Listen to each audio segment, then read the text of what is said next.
When I was coming back through the doorway,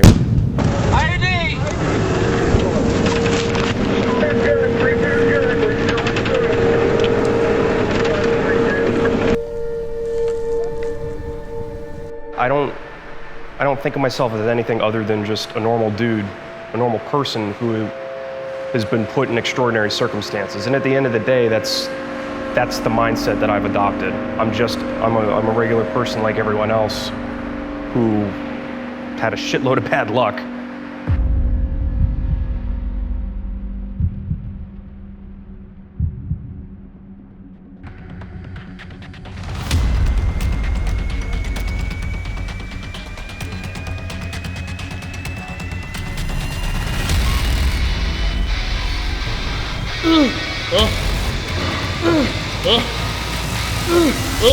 Three, the head down.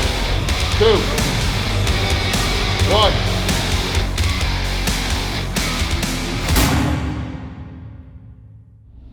Yeah, basically, anytime I get up and speak, I try to make it very, very personal, in the sense that I feel like I can share, a lot of the stuff that I endured as a child. My parents abusing me, the fact that I was raped at the age of 13 by an 18-year-old girl, the fact that I got arrested at 17, and that all the other stuff, from deploying to Iraq and Afghanistan. I try to turn that into like a positive message to try and inspire people instead of, letting it control me and send me into like a deep spiraling depression like it used to. I found a way to turn it around for good. During deployment, we received on-the-ground intelligence that there was an improvised explosive device in a compound a couple hundred meters away from our position. So myself and my squad went over. We set up a perimeter around the compound. And originally I was going to have my point man go into the house because he had the metal detector on his back, but I saw he was a little bit shaken, a little bit nervous. This is his first deployment. So I took the minesweeper off of his back and I proceeded to go inside the house and sweep for the IED. And I got about 3/4 of the compound clear, and I actually stepped over it a couple times, and I was very complacent, and I wasn't exactly paying attention to my surroundings. But when I was coming back through the doorway, I stepped on a low metallic pressure plate.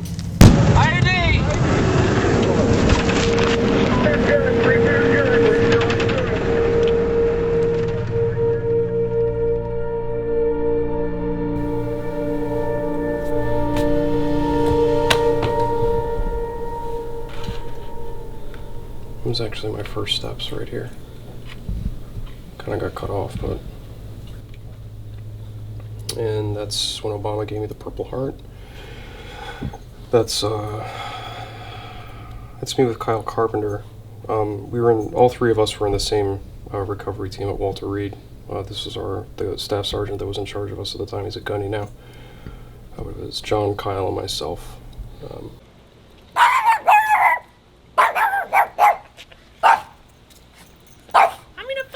Your ankle.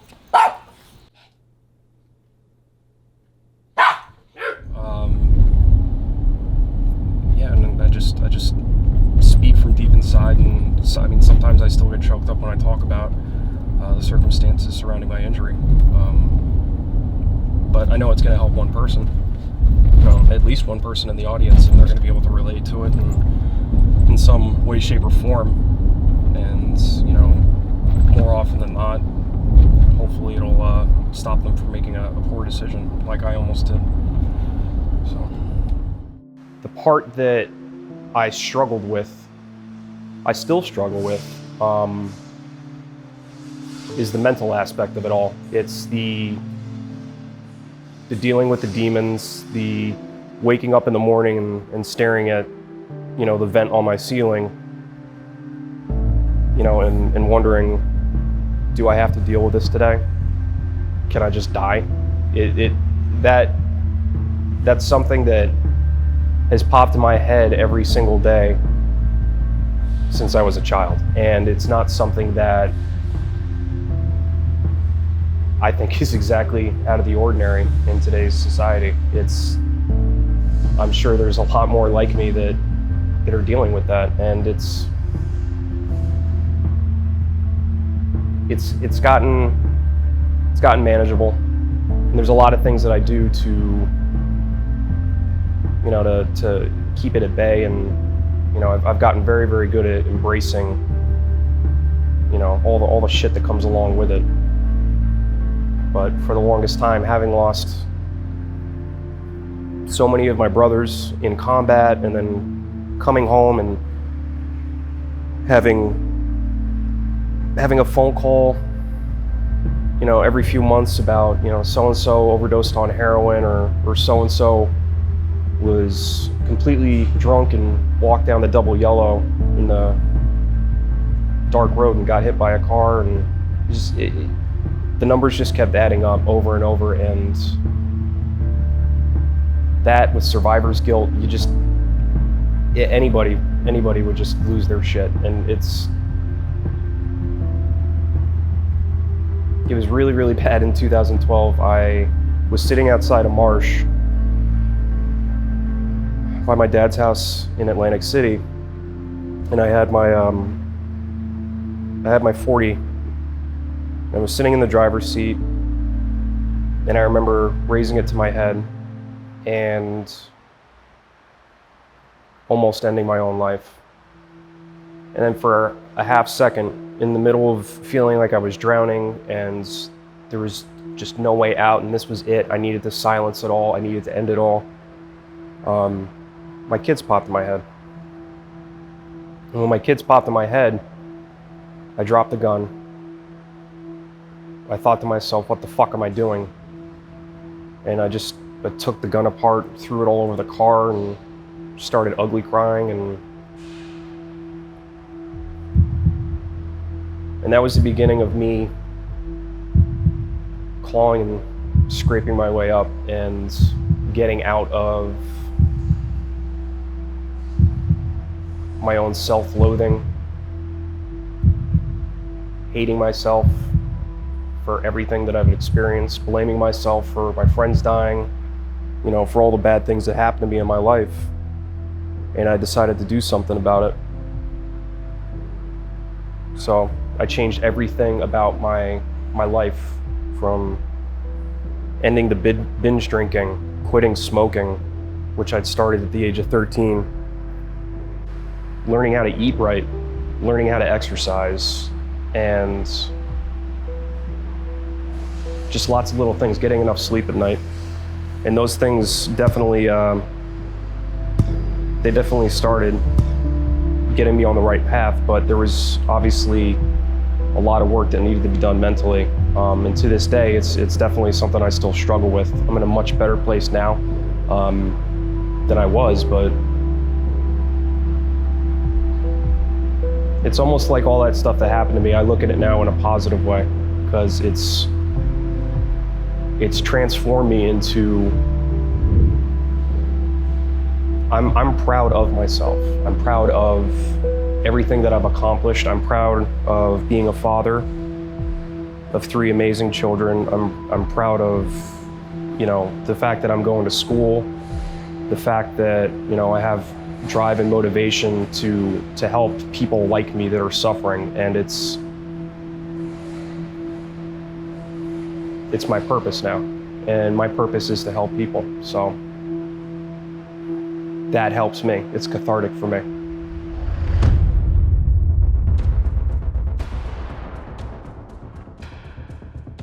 Good. There you go. Training with Rory is something is different than training with other people, because he physically, you look at him and you think he has limitations, but we do the same workouts. I don't take it easy on him. I don't unrack his weights and rack his weights for him. He does the work that he's supposed to do. I don't change the workouts or the exercises in any way, shape, or form. He makes it work, and like a leg day is torture for him, but we do it. And we find a way to get it done, and he works his ass off, and that's all I can ask for of anybody that comes and trains with me. 3 sets of 10 bicep curls. So you're controlling everything, but I want a 2-second pause at the top, 3-second eccentric. Come on. So, a few weeks back, I was attacked in a road rage incident, and that was like,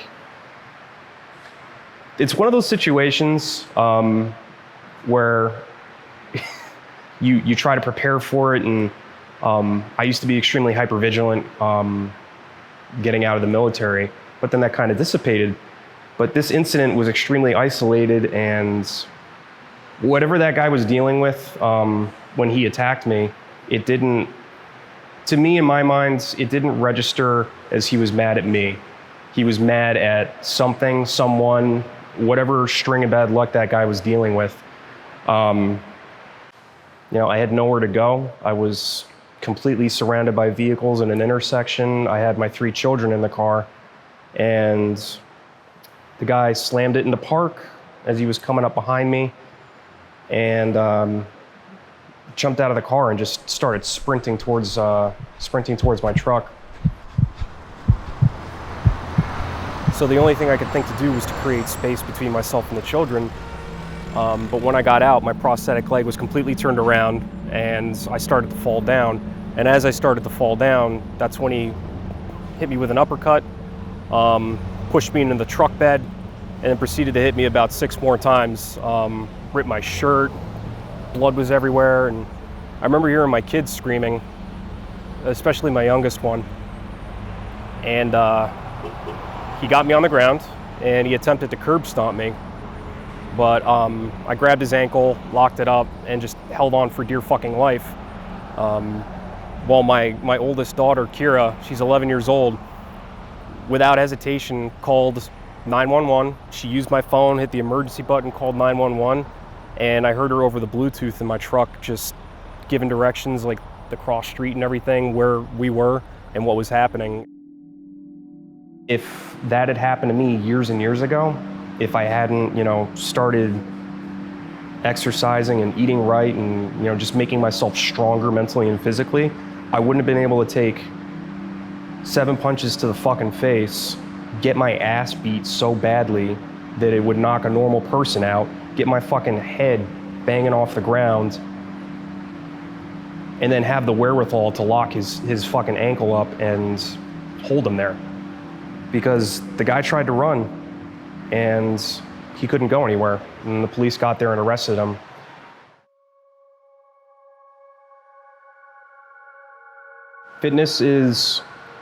I think fitness is something that everybody should do.